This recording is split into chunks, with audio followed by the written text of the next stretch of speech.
உயிரோடு தமிழோடு இணைந்திருக்கிறீர்கள். ILC தமிழ் உயிரோடு தமிழில் அன்பர்களே, உலக நார்வல் நிகழ்ச்சி இணைந்திருக்கிறீர்கள். உலக நார்வல் நிகழ்ச்சியில் பிரித்தானியாவிலிருந்து போரியல் ஆய்வாளர் அருஸ் அவர்கள் இணைகின்றார். வணக்கம் அரசு அவர்களே. வணக்கம். அனைத்து உயிரோடு தமிழ் உறவுகளுக்கு அன்பு வணக்கம்.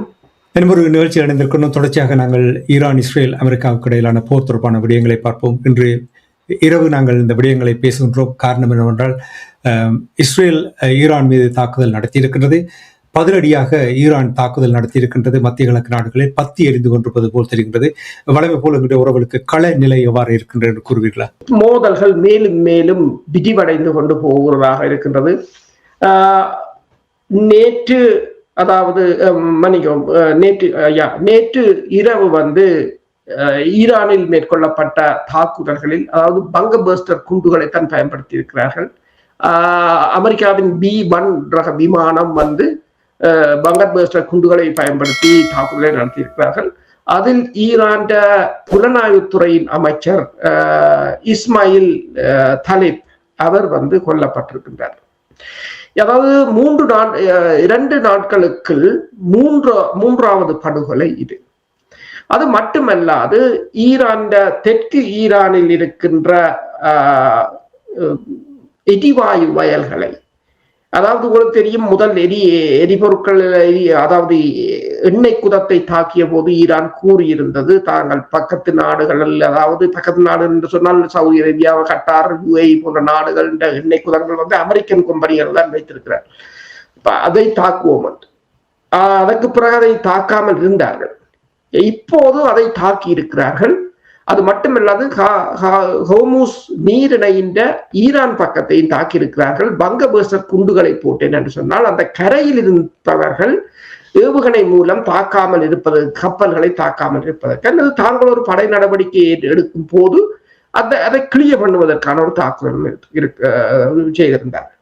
ஆனால் இந்த எரிவாயு வயல்களை தாக்கியதுதான் மிகப்பெரிய பிரச்சனையாக போனது. என்னன்னு சொன்னால், ஈரான் எரிபொருட்களில் கிட்டத்தட்ட 80% எரிவாயு அங்கிருந்தான் போவது. 85% மின்சாரமும் ஈரான் அதிலிருந்தான் உற்பத்தி செய்வதுண்டு. இப்போது அதை தாக்கியதும் ஈரான் உடனடியாகவே சவுதி அரேபியா, கட்டார் மற்றது UAE போன்ற நாடுகளுக்கு உடனடியாகவே அறிவித்தல் விட்டிருந்தது. 5 எண்ணெய் வயல், உங்களுக்கு எரிவாயு மற்றும் எண்ணெய் வயல்கள் தாக்கப் போகிறேன், மக்களை எழும்பச். முதலில் ஆனால் அவர்கள் அவர்கள் அந்த பணியாளர்கள் எல்லாம் எவாக்குவேட் பண்ணியிருக்கிறார்கள். இந்த நாடுகள் உடனடியாகவே தாக்குதல் ஆரம்பித்து விட்டது. முதல் ரியாத் மீது 4 ஏவுகணைகள் வந்ததாகவும் அதை தாங்கள் தடுத்து நிறுத்தியதாகவும் கூறியிருந்தார்கள் சவுதி அரேபியா. ஆனால் பிறகு பார்த்தால் அது 2ம் வீழ்ந்து வெடித்து ஒரு பாரிய சேதம் மட்டுமில்லை, தொடர்ந்து நாங்கள் கதைக்கும் போது எரிந்து கொண்டுதான் இருக்கின்றது. ஃபட்டா 2 ரக ஹைப்பர்சோனிக் ஏவுகணையை ஏவி இருக்கிறார்கள். அதை யாரும் தடுக்க முடியாது. கிட்டத்தட்ட ஒலியை விட 14 மடங்கு வேகத்தில் செல்லக்கூடியது. அதைத்தான் ஈரான் இந்த முறை பயன்படுத்தி இருக்கின்றது. அதே போல பென் கொரியர் வான்படை தளம் தொடர்ச்சியாக தாக்கப்பட்டிருக்கிறது. நவ்கேட் வான்படை தளம் இஸ்ரேல் மீது குண்டு மழையாக, அதாவது கொத்து குண்டுகளை வீசிக்கொண்டிருக்கிறது ஈரான். அதே கப்பால் கட்டார் எண்ணெய் வயலை பொறுத்தவரையில் நீங்கள் பார்த்தீர்கள் என்று சொன்னால், கிட்டத்தட்ட அது இந்த உலகத்துக்கு ராஸ் லஃபன் கேஸ் ஃபீல்ட் என்று சொல்றது, இந்த உலகத்திலேயே மிகப்பெரிய LNG வயல் அதுதான். ஐரோப்பாவுக்கும் ஆசியாவுக்கும் எரிவாயுக்களை வழங்குவதில் முதன்மையான தளம் அது கிட்டத்தட்ட அந்த சேட்டலைட் படங்களை பார்த்தால் அது இப்போதும் எரிந்து கொண்டே இருக்கிறது. கிட்டத்தட்ட 8 இடத்துல அடி வாங்கி இருக்கிறது. அப்ப உங்களுக்கு தெரியும், கேஸ் ஏற்கனவே அது பெட்ரோல் கேஸ், அது சும்மா பட்டோனே 10 ஏவுகணை விழுந்தால் எப்படி இருக்கும்னு நீங்க யோசிச்சு பாருங்கள். அவ்வளவு ஒரு இது. ஈரான் ஃபெர்யூரா துறைமுகத்தை நேற்று அமெரிக்காவின் எண்ணெய் கப்பல் அங்கு எண்ணெய் ஏற்றி கொண்டிருந்தார். அப்ப அது ஹோர்முஸை விட்டு அங்காளி பக்கத்தால ஏற்றி கொண்டு போகலாம். ஆனால் அதுக்கு ஈரான் மேற்கொண்ட தாக்குதலில் அந்த கப்பல் எரிந்தது தெரியும். அதுக்கு பிறகு இன்றைக்கு சேட்டலைட்ல படத்தை போட்டுருக்காங்க. ஒரு கப்பலும் அந்த துறைமுகத்தில் இல்லை, ஒரு கப்பலும் எண்ணெய் ஏற்றவில்லை. முற்று முழுதாக எண்ணெய் வியாபாரம் படுத்து விட்டது. இன்றைய தாக்குதலுடன் $98 இருந்த ஒரு பரல் எண்ணெய் இப்போது நாங்கள் கதைத்துக் கொண்டிருக்கும் போது $110 போய்விட்டது. அது ஈரான் மீதான தாக்குதலுக்கு பிறகு. ஆனால் இப்போது சவுதி அரேபியா கட்டார் மீதான தாக்குதலுக்கு பிறகு அது கிட்டத்தட்ட நாளைக்கு $150 மேல போனாலும் ஆச்சரியப்படுவதற்கு இல்லை என்ற அளவுக்கு தான் இருக்கின்றது. அதே போல பென் கொரியர் வான்படை தளம் மீது நேற்று நடத்தப்பட்ட தாக்குதல், அதாவது ஈரான் தேசிய பாதுகாப்பு சபையின் செயலாளர் லஜானி கொல்லப்பட்டதற்கு பதிலடியாக கொடுக்கப்பட்ட தாக்குதலில் முதலில் சேதங்கள் இல்லை என்று கூறினார்கள். ஆனால் இஸ்ரேலியர்கள் கூறியிருக்கிறார்கள் தாங்கள் இதுவரை காலத்திலும் சந்தித்ததில் பேர்ஸ்ட் ஆன நைட் என்று கூறியிருக்கிறார்கள். கிட்டத்தட்ட ரயில் நிலையம் சேதமடைந்திருக்கின்றது. பென் கொரியர் வான்படை தளம் தாக்கப்பட்டிருந்தது. முதலில் அது சேதமில்லை அப்படி இப்படின்னு சொன்னார்கள். இப்போது மெல்ல மெல்ல தகவல்கள் வெளிவந்து கொண்டிருக்கின்றன. 3 விமானங்கள் தனியார் விமானங்கள் சேதமடைந்திருப்பதாகவும் ஒரு விமானம் முற்றுமுழுதாக எரிந்திருப்பதாகவும் கூறப்படுகிறது. அதே சமயம் ஜெர்மனியில் இருக்கிற வைத்தியசாலைகளில் தான் அமெரிக்க படையினரை கொண்டு செல்கிறார்கள். இப்ப ஜெர்மனில் இருக்கிற வைத்தியசாலைகளுக்குள் AFP செய்தி நிறுவனம் செய்தியாளர்கள் எல்லா இடமும் ஊடுருவார். அவர்கள் அங்கு பணியாற்றுகின்ற தாதிமார்களை பிடித்து கேட்டிருக்கிறார்கள், எத்தனை பேர் வந்தவர்கள், எத்தனை பேர் இறந்தவர்கள். அவர்கள் கூறியிருக்கிறார்கள் 200 என்று சொல்கிறார்கள். ஆனால் பெருமளவானவர்கள் 200 இல்ல, 200 விட பெருமளவானவர்களை கொண்டு வந்திருக்கிறார்கள். பெருமளவானவர்கள் இறந்தும் இருக்கிறார்கள் என்று அவர்கள் சொன்னதாக AFP செய்தி வெளியிட்டிருக்கின்றது. அதே நேரம் ABC செய்தி நிறுவனம் சொல்லி இருக்கின்றது 10 ரடார்கள் ஈரானால் தாக்கி அளிக்கப்பட்டது உறுதிப்படுத்தப்பட்டிருக்கிறது. சேட்டலைட் படங்கள் மூலம் தாங்கள் உறுதிப்படுத்தி இருப்பதாக கூறியிருக்கிறது. இப்போ கட்டார் மீதான தாக்குதல் மிக ஒரு கடுமையான தாக்குதல். கட்டார் உடனடியாகவே பெரும் கண்டன அறிக்கையை வெளியிட்டிருக்கிறது. ஈரான் தாக்கப்பட்ட உடனே கட்டார் ஒரு கண்டன அறிக்கையை வெளியிட்டது. இஸ்ரேலின் தாக்குதலை நாங்கள் கண்டிக்கிறோம் என்று சொல்லி. ஆனால் ஈரான் அதை கேட்கவில்லை. ஈரான் திருப்பி கட்டாரை தாக்கிவிட்டது. இப்போது கட்டார் ஒரு மிகப்பெரிய ஒரு கண்டன அறிக்கையை வெளியிட்டிருக்கிறது. கண்டன அறிக்கை மட்டும் வெளியிடவில்லை, கட்டார் ஈரான் தூதுவர்களையும் அங்கிருந்து வெளியேற்றிருக்கிறது. இப்போது அமெரிக்க செய்தி நிறுவனம் ஒன்று தகவலை போடுகிறது. ட்ரம்ப் இந்த அரபு நாடுகளையும் இணைத்து ஹோர்முஸ் நீரிணையை திறப்பதற்கு அரபு படைகளையும் இணைக்கப் போகிறார் என்று. UAE நேற்றே கூறியிருந்தது தாங்கள் ட்ரம்பின் இந்த கடற்படையுடன் இணைவதற்கு தாங்கள் தயாராக இருப்பதாக UAE கூறியிருந்தது. அதே சமயம் பார்த்தீங்கன்னா கஸ்பியன் கடற்படகு பகுதி, அந்த கடற்பகுதியில் இருக்கின்ற ஈரானின் தளமும் தாக்கப்பட்டிருப்பதாக கடைசியாக வந்த செய்திகள் தெரிவிக்கின்றன. அதாவது இஸ்ரேல் தாக்குதலுக்கு ஈரான் மிகவும் பலமாக திருப்பி அடியை கொடுத்து கொண்டிருக்கின்றது. ஆனால் போர் ஒரு இக்கட்டான சூழ்நிலைக்கு, மிகவும் கடுமையான ஒரு சூழ்நிலைக்கு போயிருக்கின்றது. நேற்றைய தினம் நாங்கள் உரையாடும் பொழுது அரசோக்களே 2 முக்கியஸ்தர்களை இஸ்ரேலியர்கள் கொன்றார்கள் என்ற செய்தியை பார்த்தோம். அதாவது பாதுகாப்பு தலைவர் லரிஜானி அவர்களை கொன்றதும் சொலமானியை கொன்றதும் அந்த விடயங்களை நாங்கள் பார்த்திருக்கிறோம். இதற்கிடையில் இன்று ஈரானுடைய உளவுத்துறை அமைச்சரையும் இஸ்மாயில் ஹதீப் என்பவரையும் கொன்றிருக்கின்றார்கள். இந்த தாக்குதல்கள் பாருங்கள், அவர்கள் குறிவைத்து கொலை செய்பவர்கள் எல்லோருமே உயர்மட்ட அதிகாரிகளாக இருக்கிறார்கள். இது எவ்வளவு தாக்கத்தை ஏற்படுத்த போகின்றது என்று நீங்கள் அவதானிக்கிறீர்கள்?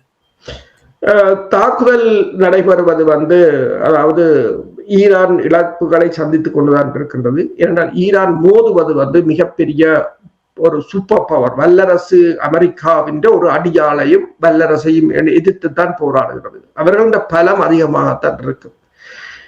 ஈரான் படையின் தளபதிகளையும் பொறுத்தவரையில் அவர்கள் பெருமளவில் தங்களுடைய பாதுகாப்பில் அக்கறை செலுத்துவது சரியான குறைவு. அவர்களுக்கு அடுத்தவர்கள் அதை எடுப்பார்கள் என்றோ என்னவோ தெரியவில்லை.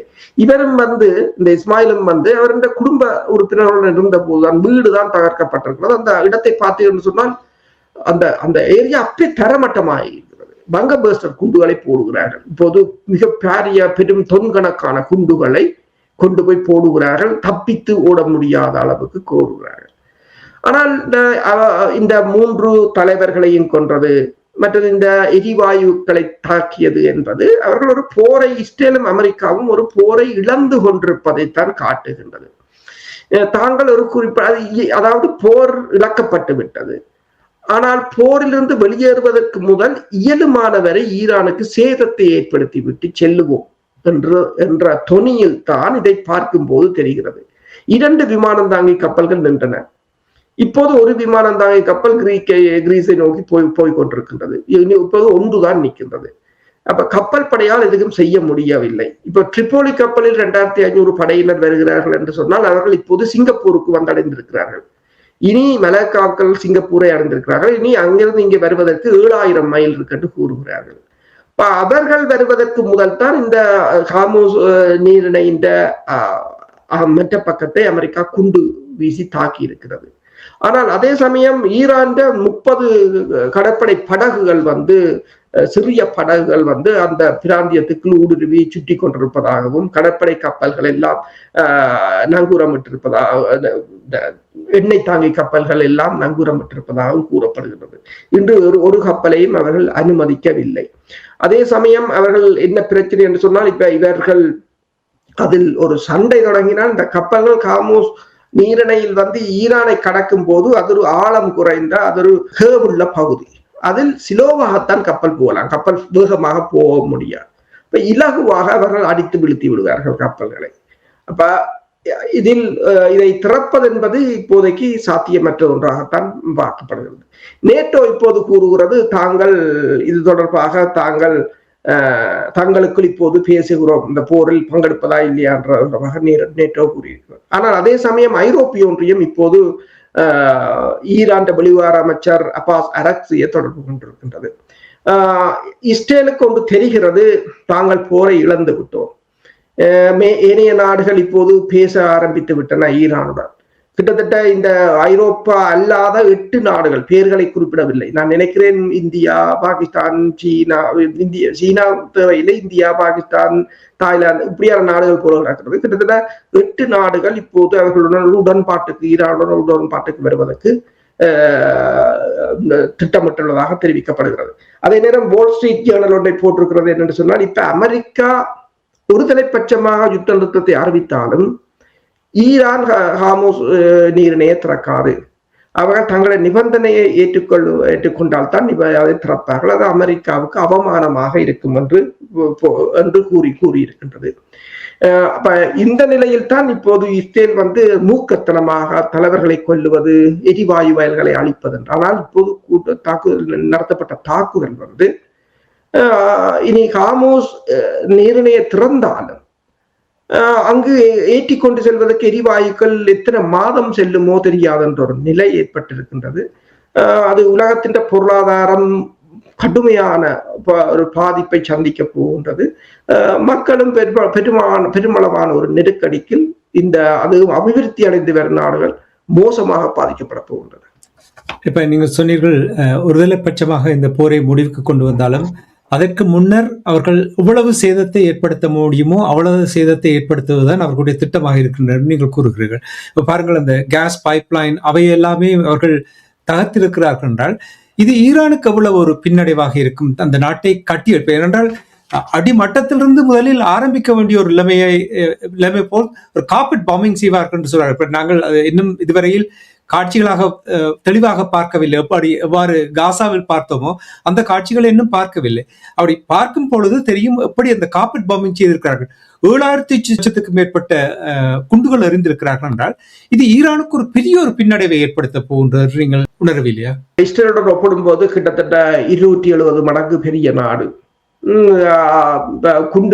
ஒரு அணுக்குண்டை அங்கு வீசினால் கூட 17% மக்கள்லாம் அங்கு இறப்பார்கள், ஏனையவர்கள் தப்புவார்கள், அவர்களால் திருப்பி தாக்க முடியும். நீங்கள் சொன்னது போல இழப்பு தான். ஈரானுக்கு இவ்வளவு கட்டுமானங்களையும் கட்டியமைக்க வேண்டும். மசூத் பெசஸ்கியான் ஈரான் அரசு தலைவர் கூறினார், நாங்கள் இதைவிட மிகவும் தரமாக கட்டி எழுப்புவோம் என்று. உலகத்திலேயே நீங்கள் அணு விஞ்ஞானிகள், அதாவது அணு ஆராய்ச்சி, ஒவ்வொரு ஆராய்ச்சியிலும் பேப்பர் பப்ளிகேஷன் போடுவார்கள். அந்த பப்ளிகேஷன் இப்ப நீங்க பாத்துக்கணும், அணுசக்தி தொடர்பான பப்ளிகேஷன்ல அதிக பியர் ரிவ்யூ எடுக்கிறது ஈரான் சயின்டிஸ்ட் தான். இதுதான் ஈரான் 50 சயின்டிஸ்டை இஸ்ரேல் கொண்டது. அதாவது ஈரான் ஈராக் யுத்தத்தின் போது ஈராக்குக்கு ரஷ்யா ஏவுகணைகளை வழங்கி இருந்தது. ஆனால் ஈரான் வடகொரியாவுடன் கேட்டு வாங்கினது. இருந்தாலும் அதுக்கு பிறகு ஈரான் என்ன செய்தது என்றால் தாங்கள் தான் அதை ரிவர்ஸ் இன்ஜினியரிங் மூலம் தயாரித்தார்கள். அன்று அவர்கள் தயாரிக்க தொடங்கியதுதான் இன்று அவர்களுக்கு கை கொடுத்திருக்கின்றது. இப்போது ஹைப்பர்சோனிக் ஏவுகணையை அமெரிக்காவுடன் கூட இப்போதுதான் பரீட்சித்து பார்க்கிறார்கள். ஆனால் இப்போது இலகுவாக அதை ஏவுகிறார், அதை தடுக்க முடியாது. அதான் இப்ப சவுதி அரேபியா கூறியது. இவர்கள் எல்லோரும் தடுக்கலாம் என்றுதான் யோசித்தார்கள் முதலில். ஆனால் ஹைப்பர்சோனிக் ஏவுவார்கள் என்று யோசிக்கவில்லை. அத்தனையும் விழுந்து வெடித்திருக்கிறது. அந்த நீங்கள் வெடித்ததை நீங்கள் பார்த்தீர்கள் சொன்னால் அந்த காணொலியில் ஒரு அணுக்குண்டு வெடித்து புகை ஒழும்பின அளவுக்கு தான் அது மேல ஒழும்பிச்சது. மஷ்ரூம் கோலமாக எழும்புவது என்று கூறுவார்கள். அப்ப என்னென்று சொன்னால் இவர்கள் தாக்குதலை பார்த்தீர்கள் சொன்னால் பெட்ரோல் கேனுக்கு மேலே இருந்து கொண்டு ஒரு எரிபொருள் டாங்கிக்கு மேலே இருந்து கொண்டு பக்கத்து வீட்டு கல்லறிகிற மாதிரி தான் இந்த தாக்குதல்களை செய்து கொண்டிருக்கிறார்கள். சுற்றவர அவர்களுக்கு மிகப்பெரிய ஒரு ஆபத்தானது. அப்ப இவர்கள் இப்ப என்ன பிரச்சனை என்று சொன்னால் இவர்கள் அமெரிக்காவையோ இஸ்ரேலையோ தாக்குதலை நிறுத்த சொல்லி இருந்தால் உளவு அழிவும் வந்திருக்கா. நீங்க சொன்னது போல ஈரானுக்கு சேதம், ஆனால் அதை விட மிக கடினமாக பாதிக்கப்பட்டது ஏனைய நாடுகள் தான். இனி யுஏஇல நீங்கள் பார்த்தீங்கன்னு சொன்னால் பெருமளவான முதலீடுகள், ஒரு பாதுகாப்பான உலகம், அங்கு டாக்ஸ் இல்லை, வீடுகளுக்கு டாக்ஸ் இல்லை, அது இல்லை இது இல்லை என்று கவர்ந்து எடுத்தவர்கள் இன்று டாக்ஸ் கட் இல்லைன்னா இப்ப முதலே இல்லாம ஓட வேண்டிய நிலை. அந்த வீடுகளை வாங்கின விலைக்கு கூட விற்க முடியாத ஒரு நிலை. சரி, எப்போது இது தீரும் என்றதும் பிரச்சனை. இனி நாளைக்கு இந்த போர் ஈரான் அங்கு ஒரு பலமான சக்தியாக ஈரான் எழும்பமாக இருந்தால் ஈரான் பலம் அங்கு இருக்கும் வரையும் இந்த நாடுகளால் அது தாங்கள் பாதுகாப்பான நாடு என்று சொல்ல முடியாது. அப்ப ஒட்டுமொத்த பிராந்தியத்தின் பூகோள அரசியலையே இது மாற்றப் போகுது. அப்பாஸ் அரக்சி இன்று அளித்த நேர்காணல் வடிவாக சொல்லிவிட்டார். இது போர் முடிந்தாலும் அடுத்த முறை இந்த ஹார்முஸ் ஜலசந்தி நீரிணை திறக்கப்படும் போது வரிகள் போடப்படும். அதுக்கு அதால் செல்லுகின்ற கப்பல்கள் வரி செலுத்த வேண்டும். ஒரு வருஷத்துக்கு 75 பில்லியனை எங்களால் இலகுவாக திரட்ட முடியும். அந்த 75 பில்லியன் ஈரான் தன்னை வடிவாக கட்டியமைக்க முடியும். இனி இந்த போர் முடியும் போது ஈரான் மீதான பொருளாதார தடைகளோ எல்லாம் நீக்கப்பட வேண்டும். இப்போ செல்கின்ற சில கப்பல்கள் கூட யுவானில் பணம் செலுத்தியதால் தான் ஈரான் அதை அனுமதிக்கிறது என்று கூறுகிறார்கள். வேடிக்கை என்னவென்றால் இப்பொழுது வந்த செய்தி என்னவென்றால் டொனால்ட் ட்ரம்ப் அவர்கள் கூறுகின்றார், எரிசக்தி தளங்கள் மீது மேலதிக தாக்குதல்கள் நடத்தக்கூடாது என்று அதிகாரிகள் கூறியிருக்கிறாராம் என்று கூறியிருக்கின்றனர். இது ஏதோ ஒரு செய்தியை கூறுவது போல் தெரிகின்றது. முதலில் ஈரான் கடந்த வாரம் முதலில் ஈரான் தான் இஸ்ரேல் தான் தாக்கி இருந்தது ஈரான் எரிசக்தி எண்ணெய் துகுரங்களை. நாங்கள் இந்த ILCயில் கூட பேசியிருந்தோம். கருப்பு மழையாக பெய்கிறது, எல்லா பொல்யூஷனாக இருக்கிறது, அந்த மக்கள் எல்லாம் அந்த கார்பன் மோனாக்சைடு என்று சொல்லி பெரிய ஒரு என்விரான்மெண்டல் டிசாஸ்டர் என்று. அதாவது ஈரான் எப்படி சொல்லி, ஈரான் மட்டும் சொல்லவில்லை, ஐக்கிய நாடுகள் சபை கூட சொல்லியிருந்தது இது ஒரு கெமிக்கல் வார்ஃபேர் என்று சொல்லி. அப்ப அமெரிக்கா ஒன்றை கூறுகின்றது, தனக்கு இது தெரியாது, இனி இஸ்ரேல் தனக்கு தெரியாமல் அடித்தது என்று சொல்லி இந்த ஊடகங்கள் சொல்லியிருந்தன. அமெரிக்காவுக்கும் இஸ்ரேலுக்கும் அதுல ஒரு முருகல்ல வந்து அமெரிக்கா சொன்னது தாக்க வேண்டாம். ஏன்னா அதுக்கு பிறகு ஈரான் சவுதி அரேபியா என்ற கட்டார் என்ற எண்ணெய் வயல்களை தாக்கியிருந்தது, UAE. ஆனால் இப்போது வந்த தாக்குதல்களில் அக்சியோஸ் என்ற ஊடகம் தெரிவித்திருக்கிறது, அமெரிக்க ஊடகம், இதை அமெரிக்காவின் ட்ரம்பின் அனுமதியுடன் தான் இஸ்ரேல் நடத்தியது என்றதை அவர்களே ஒப்புக்கொண்டவர். ஆனால் திருப்ப ஈரான் அடிக்கும் என்றதை இவர்கள் ஈரான் ஏவுகணைகளை தடுக்கலாம் என்று யோசித்திருக்கிறார்கள் போல் தெரிகிறது. ஆனால் ஈரான் அடித்தது ஈரான் சொல்லிவிட்டு, அதாவது 3-4 மணி நேரம் தான் அவகாசம் கொடுத்தது. அந்த 5 இடங்களை சொன்னாங்க, இந்த 5 இடங்கள்ல இருக்கிறவையும் வெளியேறுங்கொண்டு. இவர்கள் சில பல 5 இடங்கள்ல இருக்கிறாங்க, வெளியேற சொன்னா என்ன செய்யலாம், அது தங்களோட விமானங்கள் எல்லாவற்றையும் கொண்டே வைத்துக்கொண்டு நிப்பின. என்னென்றால் ஏவுகணை வந்தா சுட்டு விழுத்துறது, ஒரு ஏவுகணையும் சுட்டு விழுத்த முடியல. கட்டார்ல 5 விழுந்திருக்கிறது, சவுதி அரேபியா 4 விழுந்திருக்கின்றது. இரண்டா சேதங்களை பார்க்கும் போது அங்கு தெரிகிறது. அதே போல 61வது அலை வந்து இஸ்ரேலை தொடர்ச்சியாக, நீங்கள் அந்த காணொலிகளை பார்க்கலாம், தொடர்ச்சியாக இஸ்ரேல் நவ்கேட் வான்படை தளமாக இருக்கலாம், அல்லது பென் கரியர் விமான நிலையமாக இருக்கலாம், மத்திய இஸ்ரேலாக இருக்கலாம், எல்லா பகுதிகளிலும் நெருப்பு மழையாக பொழிந்து கொண்டிருக்கிறது. ஆனால் இப்ப நீங்கள் கூறியது போல இப்ப ட்ரம்ப் கூறுகிறார் என்று சொன்னால், திருப்பி அடிக்கும் போது அவர்கள் பணிந்து போகிறார்கள். ஏனென்றால் இனி இனி அடுத்த அடி இந்த அரபு நாடுகளால் எழும்ப, இந்த வளைகுடா நாடுகளால் எழும்ப முடியாது என்று தெரியும். அப்ப அவர்கள் இனி ட்ரம்புக்கு அழுத்தம் கொடுப்பார்கள். என்னென்று சொன்னால் அதுதான் இந்த பிரச்சனை. என்றால் அவங்க பார்ப்பாங்க, நீங்கள் அடித்த வழிதான் அவர்கள் அடிக்கிறார்கள் என்றால். ஈரான் முதல் அடிக்கவில்லை, அடித்தவுடன் ஈரான் எச்சரிக்கையை கொடுத்து, ஓகே அடிச்சு விட்டீர்கள், அது நீ இப்ப ஒரு சேட்டலைட் படம் போட்டிருக்கிறார்கள். எப்படி என்றால், பிரித்தானியாவில் இருந்து எழும்பிய B-1 விமானம் ஐரோப்பாவை கூட கடக்காமல் அப்படியே சுத்தி கொண்டு வந்து இந்த ஆப்பிரிக்க நாடுகளுக்கால வந்து அந்த கரையோரமா வந்துதான் குண்ட போடுற. அப்ப கேட்டிருந்தார்கள், ஐரோப்பிய நாடு ஒன்றும் இவர்களுக்கு பறப்பதற்கு பிரான்ஸ் ஒன்றும் அனுமதி கொடுக்கவில்லை போல கிடக்கிறது. எனவேதான் அவ்வளவு உடம் சுத்தி வாராங்கள். அதோட டேங்கரம் ஒன்று வந்து நிரப்பிடு. ஆனால் இந்த நாடுகள், இப்ப சவுதி அரேபியா எல்லாம் இடத்தை கொடுக்கிறார். அப்ப நீங்கள் எண்ணெய் வயலை தாக்க வரும்போது நீங்கள் ஏர் ஸ்பேஸ கொடுக்காம விட்டிருந்தால் தாக்குதல் நடந்திருக்காது. உங்களோட எண்ணெய் வயலும் தப்பி இருக்கும். சற்று முன்னதாக வந்தது, வடக்கு ஈரானில் முதல் முறையாக வான்வெளி தாக்குதலை நடத்தி இருக்கின்றது இஸ்ரேல் என்று சற்று முன்னதாக செய்தி வந்திருக்கின்றது. இனி பழுது பார்ப்பதற்காக ஜெராட் ஃபோர்ட் விமானம் தாங்கி கப்பல் கிரீஸுக்கு செல்லுகின்றதாம், திருத்துவதற்காக என்று சொல்லுகிறார்கள். பழுதாக போய்விட்டது, எரியவில்லை, பழுதாக போய்விட்டது போல் இருக்கின்றது. சரி, சுருக்கமாக நாங்கள் நாளை காலை மேலதிக தகவலை பார்க்கலாம். இந்த மத்திய கிழக்கு நாடுகள், இப்ப சவுதி அரேபியா, கட்டார், UAE எவ்வளவு தூரம் பொறுமை காக்க போகிறார்கள்? ஈரான் தொடர்ச்சியாக தாக்குதலை நடத்துகிறார்கள். ஏன் இந்த நாடுகள் அமெரிக்கர்களை அங்கிருந்து வெளியேறுங்கள் என்று ஏன் சொல்ல முடியாமல், நாம் எம்மை பாதுகாப்பதற்காக நீங்கள் இந்த பகுதிகளில் இல்லாமல் வெளியேறுங்கள் என்று ஏன் இந்த நாடுகள் சொல்ல முடியாமல் இருக்கிறது? பொருளாதார ரீதியாக இவர்கள் இது இன்று நேற்று மலர்ந்த உறவல்ல, கிட்டத்தட்ட 70-80 வருட உறவுகள்.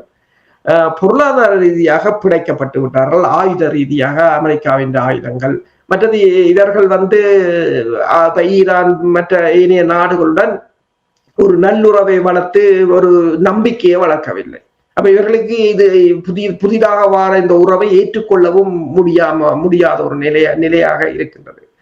அமெரிக்காவுக்கும் இப்ப பிரச்சனை, ஈரான் அடிப்பதால் என்ன பிரச்சனை என்று சொன்னால், அமெரிக்கா சொல்ல கூடாது என்று சொன்னால், நாங்கள் அங்க இருக்கிறோம், எங்களுக்கு எங்கிட்ட எண்ணெய் இருக்கு, காமோஸ்ல இருந்து வார எண்ணெய் எங்களுக்கு வர்றதில்லை, நாங்கள் நல்லா இருக்கிறோம் என்று இல்லை. இந்த அரபு நாடுகளில் செழிக்கின்ற பணம், சவுதி அரேபியாவோ, கட்டாரோ, குவைத்தோ, பஹ்ரைனோ, இங்கு உழைக்கின்ற பணம் அமெரிக்காவில் தான் முதலீடுகள் செய்யப்படுகின்றன. அமெரிக்காவின் கூகுள் நிறுவனமாக இருக்கலாம், ஆப்பிள் நிறுவனமாக இருக்கலாம், இன்டெல்லாக இருக்கலாம், வெவ்வேறு செய்திகளோ எண்ணெய் கம்பெனிகள் என்று இவர்களுக்கு இடையிலான பொருளாதார நெருக்கங்களும் மிக மிக அதிகம். இப்ப இந்த நாடுகளில் விழும்போது அது அமெரிக்காவால் பொருளாதார ரீதியாகவும் பாதிக்கும். ட்ரம்பை பொறுத்தவரை இப்ப இந்த இஸ்ரேல் இப்போது நடத்திய தாக்குதல் வந்து இறுதியாக இஸ்ரேலால் இயலாத போரை தோக்கப் போகிறோம் என்ற ஒரு நிலையில் எடுத்த முடிவாகத்தான் இருக்கின்றது. இப்ப ட்ரம்பும் கூறியிருந்தார் என்னென்று சொன்னால், தாங்கள் மிக மோசமாக தாக்க போகிறோம். அதாவது இதுவரையில் அமெரிக்கா 7800 தாக்குதல்களை நடத்தி இருக்கின்றது ஈரான் மீது. அதே சமயம் ஈரான் பாதுகாப்பு அமைச்சர் கூறியிருந்தார், இன்னும் பல சர்ப்ரைஸ், மிக ஆச்சரியங்கள் ஈரானுக்கு காத்து கொண்டிருக்கிறது. அதான் இப்ப ஆச்சரியங்கள் அவர்களுக்கு தான் காத்து கொண்டிருக்கிறது போல நடக்கிறது. என்னன்னு சொன்னால், எந்த விதத்திலும், அதாவது நீங்க பாருங்கள், முற்றாக தாழ்த்து விட்டோம், 100% வீழ்ந்து விட்டது, 120 படைக்கப்பல்களை தாழ்த்து விட்டோம் என்றால், இன்றும் ஏவுகணை மழை பொழிந்து கொண்டிருக்கிறது, உங்களால் தடுக்க முடியவில்லை என்பது தான் பிரச்சனை. சேட்டலைட், அதாவது பிளானட்டரி லேப்ல இருந்து எடுக்கிற உங்களோட ஐரோப்பிய ஒன்றியத்தின் சேட்டலைட்டுகளை நிறுத்தி வைத்திருக்கிறீர்கள். ஆனால் அவர்கள் வெவ்வேறு சேட்டலைட்டுகளில் இருந்து வர படங்களை எடுத்து கொஞ்சம் பிந்தியாவது இப்போது உறுதிப்படுத்தி கொண்டிருக்கிறார்கள். இப்ப நான் முதல் கூறியது போல ABC செய்தி நிறுவனம் போட்டிருக்கின்றது 10 ரடார் சேதம் என்று, AFP போட்டிருக்கிறது பெருமளவானவர்களை, கயமானவர்களை ஜெர்மனுக்கு கொண்டு வருகிறார்கள் என்று. அப்படிமா இப்ப நாங்கள் நேற்று கூட பேசியிருந்தோம், UAE தளம் மீதான தாக்குதலில் விமானங்கள் எரிந்ததை போட்டிருந்தோம். இப்போது பென் கூரியர் விமானப்படத்தளம் துல்லியமாகத்தான் தாக்குகிறார்கள், தாக்குதல் துல்லியமாகத்தான் இருக்கிறது. இன்றைக்கு ஆஸ்திரேலியாவின் பிரதமர் கூறியிருக்கின்றார், UAE இருக்கிற தளத்தின் மீதான தாக்குதல் தங்கட தளத்துக்கும் தாக்கப்பட்டதாகவும், அதிர்ஷ்டவசமாக தளம் சேதமடைந்தது, தங்களுக்கு உயிரிழப்புகள் ஏற்படவில்லை என்றும் ஆஸ்திரேலியா கூறியிருந்தது. அதுக்கப்புறம் தான் என்ன தெரியும், ஆஸ்திரேலியாவும் அங்க இருக்கிறார்களாக ஆமி என்று சொல்லி. ஆனால் அவர்கள் எல்லாவற்றையும் தெளிவாக குறிவைத்து தாக்குகிறார்கள். பெரியொரு வல்லரசுகளுக்கு இடையிலான போர். இப்ப உக்ரைனை வைத்து நேட்டோ ரஷ்யாவுடன் எப்படி மோதியதோ அதே போல ஈரானை வைத்து சீனாவும் ரஷ்யாவும் மோதுகின்றது. அதை இப்ப மெல்ல மெல்ல மற்ற ஊடகங்கள், இப்ப வால் ஸ்ட்ரீட் ஜேர்னலாக இருக்கலாம், கார்டியனாக இருக்கலாம், ஆக்சியஸாக இருக்கலாம், எல்லோரும் இப்போது போடுகிறார்கள் ரஷ்யா இதுக்கு பின்னால் என்று உலகத்தை செய்கிறது என்று. நேற்று ரஷ்யாவின் புஷர் பகுதியில் இருக்கின்ற அணு மின் நிலையம் மீது தாக்குதல் நடத்தப்பட்டிருந்தது. ஆனால் அதிர்ஷ்டவசமாக அது சேதமடையவில்லை என்று கூறப்படுகிறது. ரஷ்யா கடுமையான கண்டனங்களை தெரிவித்திருக்கிறது. அதே சமயம் ரஷ்யாவுடைய அந்த இறந்தவர்களையும் அனுதாபத்தை தெரிவித்தது மட்டுமல்லாது ஈரான் தளபதிகளுக்கு அதை கண்டனமும் தெரிவித்திருக்கிறது. அந்த கொலைக்கு ரஷ்யா கண்டனத்தையும் தெரிவித்திருக்கின்றது. என்னும் போது அதை மேற்குலக ஊடகங்கள் எப்படி போடுகின்றன, ரஷ்யாவுக்கும் ஈரானுக்கும் இடையிலான நெருக்கமாகத்தான் அதனை பார்க்கிறார்கள். தொடர்ந்து தாக்குதல்கள் நடைபெற்றுக் கொண்டிருக்கின்றது. நன்றி அரசுகளை. நாங்கள் தொடர்ச்சியாக நாளை காலை மீண்டும் இணைந்து மேலதிக தகவல்களை, இந்த போர் முடிவுக்கு வர வேண்டும், இல்லை என்றால் பெரிய ஒரு பொருளாதார நெருக்கடியை இந்த உலகமே சந்திக்க போகின்றது என்றால், நீங்கள் அடிக்கடி கூறியது போல் எண்ணெய் எரிவாயுவினூடாக இவ்வளவு விடயங்கள் தங்கி இருக்கின்ற எல்லாம் தொடர் சப்ளை செயின், தொடர் சங்கிலிகள் எல்லாம் நெருக்குவாரத்தை முகம் கொடுக்க போகின்ற என்ற விடயங்களை நீங்கள் சுட்டிக்காட்டினீர்கள். எனவே இந்த போர் முடிவுக்கு வரும் என்ற அந்த நம்பிக்கையோடு நாங்கள் இன்றைய நிகழ்ச்சியை தொடர்ந்து கொண்டு வந்து மீண்டும் நாளை சந்திப்போம். நன்றி, வணக்கம் அரசுகளே. நன்றி, வணக்கம். எமது பார்வையாளர்களுக்கு வணக்கம். மக்களின் குரலாய் ஓங்கி ஒலிக்கும் இலக்கு மின்னிதழ் மற்றும் உயிரோடை தமிழ் வானொலி ஆகிய இவ்விரு ஊடகங்களும் உங்களைப் போன்ற எமது நேயர்கள் நண்பர்களின் ஆதரவிலேயே இயங்கி வருகின்றன. மிக குறைந்த பலங்களுடன் பல இடர்கள் மற்றும் தடைகளை தாண்டி பயணிக்கும் எமது ஊடகங்களின் பணிகள் மேலும் வளர உங்களால் முடிந்த நிதி உதவியை வழங்கி இன்னும் காத்திரமான செயற்பாடுகளை முன்னெடுக்க உதவுமாறு மிகவும் பணிவன்புடன் வேண்டி நிற்கின்றோம். உங்கள் பங்களிப்பு உங்களின் உரிமை குரலாய் ஓங்கி ஒலிக்கும். நன்றி.